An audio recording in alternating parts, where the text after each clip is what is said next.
Good morning students, प्रज्ञा विद्यालय की online class में आपका स्वागत है। और आज ही मैं यहाँ पे कक्षा 11वीं का भूगोल विषय का अध्याय 1 जो हमारा चल रहा था उसका लेक्चर 3 करेंगे। और आज ये आपका लास्ट लेक्चर रहेगा। आज ये हमारा चैप्टर जो है ये कंप्लीट हो जाएगा। लास्ट जो क्लास में हमने करा था वो करा था भारत की स्थलीय सीमाओं और जलीय सीमाओं के बारे में, और भारत की देशांतर विस्तार की जो विशेषता है उसके बारे में हम कर चुके हैं। आज हम एनसीईआरटी की बुक के जो प्रश्न उत्तर हैं, अभ्यास के जो प्रश्न उत्तर उनके बारे में करेंगे। तो देखिए, पहला जो प्रश्न आपका है, निम्न में से कौन सा अक्षांशीय विस्तार भारत की संपूर्ण भूमि के विस्तार के संदर्भ में प्रासंगिक है? यानी कि इसने आपसे क्या पूछा, भारत का अक्षांशीय विस्तार यहाँ पर आपसे पूछा गया कि भारत का जो अक्षांशीय विस्तार है वो कितना है। तो देखिए यहाँ पे हमने करा था अक्षांशीय विस्तार 8 डिग्री 4 मिनट उत्तर से लेके 37 डिग्री 6 मिनट उत्तर।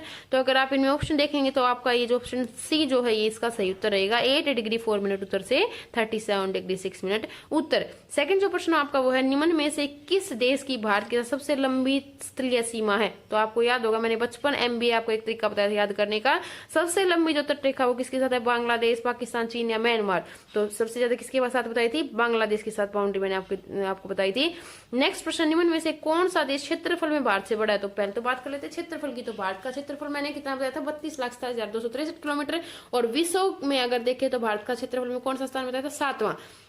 अब 7 देश जैसे मैंने आपको बता दी थी, रक्कू 22 आप याद कर सकते हैं। तो उनमें देखिए कौन सा देश यहाँ पे ऐसा है जो उसमें आता है? चीन, फ्रांस, मिस्र और ईरान। इन 3 देशों का जिक्र मैंने कहीं भी नहीं किया। तो कौन सा देश आ जाएगा आपका आंसर? चीन।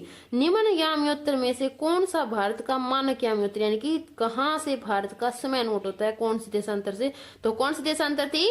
82.5 डिग्री पूर्वी देशांतर से भारत का समय नोट किया जाता है। अगर आप एक सीधी रेखा में राजस्थान से नागालैंड की यात्रा करें तो निम्नलिखित नदियों में से किस एक को आप पार नहीं करेंगे? इसके बारे में, नदियों के बारे में आप वैसे पहले की क्लासेस में पढ़ चुके हैं भूगोल में, लेकिन आपका एक अगला चैप्टर, थर्ड जो चैप्टर आएगा उसमें हम इसके बारे में विस्तार से पढ़ेंगे। लेकिन इतना आपको पता ही होगा कि जो नदियां हैं वो कौन कौन सी महत्वपूर्ण नदियां भारत के। तो देखिए आप एक बार मैप की सहायता से इसको देख लें कि नागालैंड से अगर आप राजस्थान जाते हैं, यहाँ आपका नागालैंड और यहाँ आपका राजस्थान, तो नागालैंड से जब हम राजस्थान की ओर जाएंगे तो कौन सी नदी है उसको पार नहीं करेंगे? तो सबसे पहला जो ऑप्शन आपको दिया गया, यहाँ पे दिया गया यमुना, फिर सिंधु, ब्रह्मपुत्र और गंगा। तो चारों नदियों के बारे में एक बार देख लीजिए। यमुना जो नदी वो कहाँ से जाती है? उत्तराखंड से चलती है और हरियाणा और उत्तर प्रदेश की बाउंड्री बनाती हुई और उत्तर प्रदेश में इलाहाबाद के पास गंगा से मिलती है। तो इसको तो पार किया हमने। नेक्स्ट जो ऑप्शन जो हमारा है वो है सिंधु। तो सिंधु नदी आप सब बच्चों को पता होगा भारत के उत्तर में, जम्मू कश्मीर में है। तो ये इसका क्या रहेगा? आंसर रहेगा। बाकी 2 नदियां और आप देख लीजिए, ब्रह्मपुत्र और गंगा। ब्रह्मपुत्र आप सभी को पता है मानसरोवर के झील के पास से निकलकर अरुणाचल प्रदेश, असम होते हुए और बांग्लादेश होते हुए, असम और फिर इसके बाद बांग्लादेश होकर ये क्या गिरती है? समुद्र में गिरती है। तो ये जो अगर हम नागालैंड से जाते हैं तो इस नदी को तो पार करेंगे। और लास्ट जो हमारी नदी है वो है गंगा। तो जैसे यमुना मैंने आपको यहाँ तक पता, इलाहाबाद में आके यमुना गंगा से मिली थी, तो हम गंगा को पार करें। तो कौन सा ऑप्शन आ जाएगा इसमें? आपका सिंधु जो नदी है वो इसका ऑप्शन आपका आ जाएगा। नेक्स्ट जो प्रश्न है वो आपके बड़े प्रश्न है जो एनसीईआरटी की बुक से ही है। देखिए इसमें कौन सा प्रश्न है, क्या भारत को एक से अधिक मानक समय की आवश्यकता है? यदि हाँ तो आप ऐसा क्यों सोचते हैं? अब एक बार कल का जो हमारा जो लास्ट टॉपिक था वो आप एक बार रिकॉल कीजिए। मैंने भारत की जो देशांतर रेखाएं हैं, जो मानक देशांतर, उसके बारे में बहुत ही विस्तार पूर्वक आपको बताया था। कितनी बताई थी? 82.5 डिग्री बताई थी। तो हमारी एक ही मानक याम्योत्तर है, लेकिन एक से ज्यादा भी हो सकते हैं। जैसे रूस की 11 मानक याम्योत्तर है, अमेरिका की 9 मानक याम्योत्तर है। तो इसने आपसे प्रश्न पूछा कि क्या भारत की भी हो सकती हैं? तो एक बार आप गौर से सोचे कि भारत का देशांतर विस्तार में कितना अंतराल करा था हमने? 30 डिग्री। और एक चीज मैंने और बताई थी आपको कि अगर 15 डिग्री हम आगे बढ़ते हैं तो कितने घंटे का फर्क पड़ता है? 1 घंटे समय का फर्क पड़ता है। तो अगर इसको हम देखें तो इतने देशांतर विस्तार होने के कारण क्या हो सकता है? मानक याम्योत्तर हमारी हो सकती है 2 या 3 कर सकते हैं हम। तो देखिए इसका आंसर आप कैसे लिखेंगे? हाँ, भारत की 1 से ज्यादा मानक याम्योत्तर होनी चाहिए। इसके निम्न कारण है। सबसे पहला कारण जैसे मैंने आपको बताया कि भारत की देशांतरों में 30 डिग्री का अंतराल है, इसलिए अरुणाचल प्रदेश से गुजरात में 2 घंटे पहले सूर्य उदय होता है। यानी कि 2 घंटे का अंतराल आता है भारत के पूर्वी देशांतर से पश्चिमी देशांतर की ओर जब हम जाते हैं तो 2 घंटे का अंतराल आता है। तो इसलिए इतना अंतराल अगर है तो हम जो मानक याम्योत्तर हो जाता हम कर सकते हैं। दूसरा, यह इसलिए भी होना चाहिए क्योंकि पृथ्वी झुकी हुई है, जैसे आपको पता है 67 डिग्री के अक्ष पर झुकी हुई है और पश्चिम से पूर्व में घूमती है, इसलिए पृथ्वी के पूर्वी भागों में सूर्य पश्चिमी भागों के से पहले उदय होता है। अगर मैं बात करूं अरुणाचल प्रदेश की और गुजरात की, तो पहले सूर्य उदय कहाँ होगा हमारे भारत में, अरुणाचल प्रदेश में काफी पहले सूर्य उदय होता है और देशांतर विस्तार काफी अंतर। तीसरा जो कारण है वो क्या है, विश्व के अनेक देशों में जैसे अमेरिका है, कनाडा है और रूस है, इनमें एक से ज्यादा मानक आयामी सबसे ज्यादा अगर मानक आयामी की मैं बात करूं तो किसमें है, रूस में है, क्योंकि इसका देशांतर विस्तार सबसे ज्यादा है विश्व का और ये विश्व का सबसे बड़ा देश भी है। तो यहाँ पर कितनी मानक आयामी है, 11, जबकि अमेरिका में 9 और कनाडा में 6 मानक आयामी। तो इसलिए हम भी एक से ज्यादा मानक आयामी कर सकते हैं क्योंकि भारत का जो देशांतर विस्तार है वो काफी ज्यादा है। तो आपके प्रश्न का उत्तर यहाँ पे क्लियर हो गया है। नेक्स्ट जो प्रश्न आपका है वो भारत की लंबी तटरेखा के क्या प्रभाव है। जैसे कल हमने भारत की तटरेखा के बारे में बात करा था, तो भारत की तटरेखा की लंबाई जो करी थी हमने वो करी थी 7516.6 किलोमीटर हमने करी थी। अगर द्वीपों को भी, अंडमान निकोबार और लक्षद्वीप को भी हम इसके साथ जोड़ लेते तो हमारी जो तटरेखा वो कितनी है, 7516.6 किलोमीटर लंबी है। तो अब देखिए इसका क्या क्या प्रभाव पड़ेगा या क्या क्या लाभ इससे मिलेंगे। भारत एशिया महाद्वीप के दक्षिण मध्य में स्थित है और हिंद महासागर की सहायता से भारत पश्चिम में यूरोप और पूर्व में एशियाई देशों से जुड़ा है। अगर मैप पे आप नजर दौड़ाएं, जो हिंद महासागर है वो भारत के दक्षिण में है, इधर जो हमने कहा था वो अरब सागर और इधर बंगाल की खाड़ी।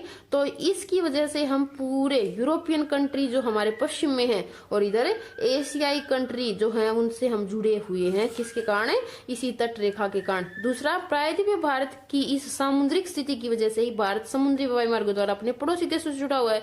तो आप देखते हैं कि भारत को जो दक्षिणी भाग उसको प्रायद्वीपीय भारत कहा जाता है क्योंकि ये 3 ओर से किससे गिरा है, पानी से गिरा है। तो इससे भी काफी लाभ मिलेगा, समुद्री मार्गों का लाभ मिलेगा हमें, वायु मार्गों का भी लाभ इससे हमें मिलता है। और तीसरा जो कारण है वो है, प्रभाव जो है वो है, किसी भी देश की हिंद महासागर में भारत जितनी लंबी तटरेखा नहीं है, इसलिए इस महासागर का नाम भारत के नाम पर ही, या हिंदुस्तान जो हमारे देश का नाम था उसके नाम पर हिंद महासागर पड़ा था। तो ये तो आप देख ही सकते हैं कि सबसे लंबी तटरेखा गुजरात से लेकर और यहाँ हमारे पश्चिम बंगाल तक सबसे लंबी तटरेखा भारत की है हिंद महासागर के अंदर। तो इसलिए इसका नाम भी किसके ऊपर पड़ा, भारत के नाम पर इसका नाम रखा गया था। अगला जो प्रश्न आपका वो है, भारत का देशांतरीय फैलाव इसके लिए किस प्रकार लाभप्रद है। यानी कि जो भारत का, कल जैसे मैंने लास्ट लेक्चर में जो आपको दिया था उसमें देशांतरीय विशेषताओं के बारे में या प्रभावों के बारे में बता दिया था।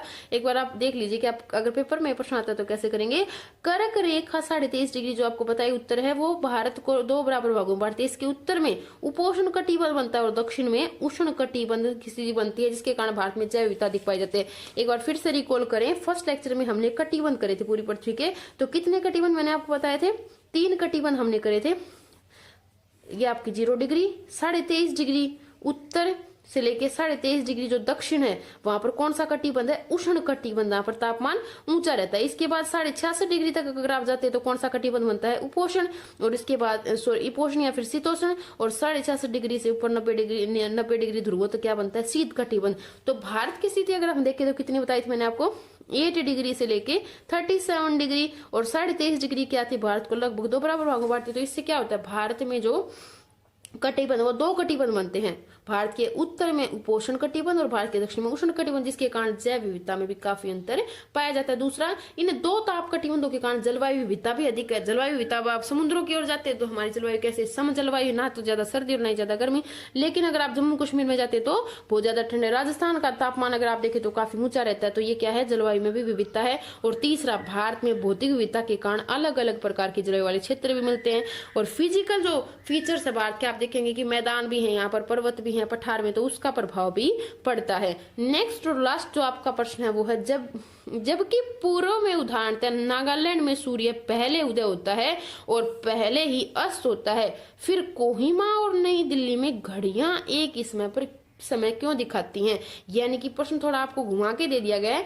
इसने बात की, देखिए एक बार देखिए किस किस राज्य की बात यहाँ पे की गई है, नागालैंड की और दिल्ली की मैं बात कर रही हूँ तो नागालैंड, जैसे नागालैंड की कैपिटल जैसे कोहिमा में और दिल्ली में कंपैरिजन करना है कि इन दोनों में घड़ियों में समय तो सेम होता है। ऐसा क्यों? क्योंकि हमारी जो मानक यामी उत्तर है समय रेखा वो तो एक ही है, उसी से समय हमारा नोट होता है पूरे भारत का, तो घड़ियां तो सेम चलेंगी, लेकिन जो सूर्य उदय और सूर्य अस्त का समय वो अलग कैसे है। तो कल जो लास्ट लेक्चर हमने करा था उसमें आपको मैंने बहुत ही विस्तार पूर्वक बताया था कि अंतर क्यों है। अगर आप नागालैंड को देखें तो भारत के पूर्व में है, यानी कि ये लगभग 96 डिग्री के ऊपर आता है, 96 डिग्री देशांतर के ऊपर आता है।